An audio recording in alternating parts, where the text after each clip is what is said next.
Hi guys, ரீசெண்டாக சூர்யா அண்ணாவோட video பார்த்துருப்பீங்க.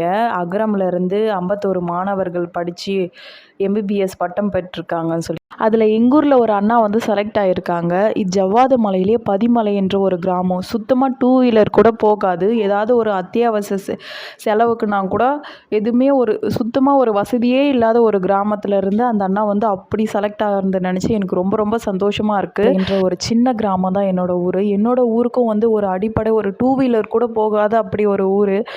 ஒரு அரிசி ஒரு பருப்புனா கூட தலை மேலே தான் மலையிலேருந்து எடுத்துகிட்டு போகணும். மலைக்கீழேருந்து மலைக்கு எடுத்துகிட்டு போகணும். அவ்வளோ ஒரு கிராமத்தில் சப்போஸ் அப்படி யாராச்சும் இறந்து போயிட்டாங்களான்னா கூட அவங்கள வந்து இந்த சைடு ஒருத்தர், இந்த சைடு ஒரு 4 பேர், அந்த சைடு ஒரு 4 பேருன்னு சொல்லிட்டு ஒரு கொம்பில் கட்டி தான் அந்த டெட் பாடியே வந்து எடுத்துகிட்டு போவாங்க. என்னோடய அண்ணனுக்கும் அப்படி தான் எடுத்துகிட்டு போனாங்க. எங்கள் அண்ணன் இறந்தப்போயும் அந்த மாதிரி தான் எடுத்துகிட்டு போனாங்க.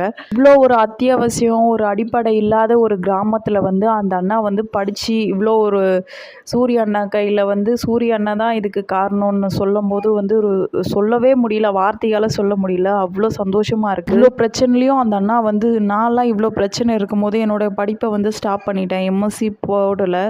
ஸோ அப்ளிகேஷன் போடல. கையில் ஒரு 2000 ரூபாய் இல்லாதனால ஸோ அந்த அப்ளிகேஷன் அப்படியே ஸ்டாப் பண்ணியாச்சு.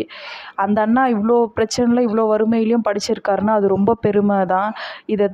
இந்த பெருமைக்கெல்லாம் காரணம் வந்து சூர்யா அண்ணா மட்டும்தான். அவருக்காக என்னுடைய மனமார்ந்த ரொம்ப ரொம்ப நன்றி. மலை கிராமத்து சார்பாக என்னோட ரொம்ப ரொம்ப நன்றியை தெரிவிச்சுக்கிறேன். ரொம்ப தேங்க்ஸ்.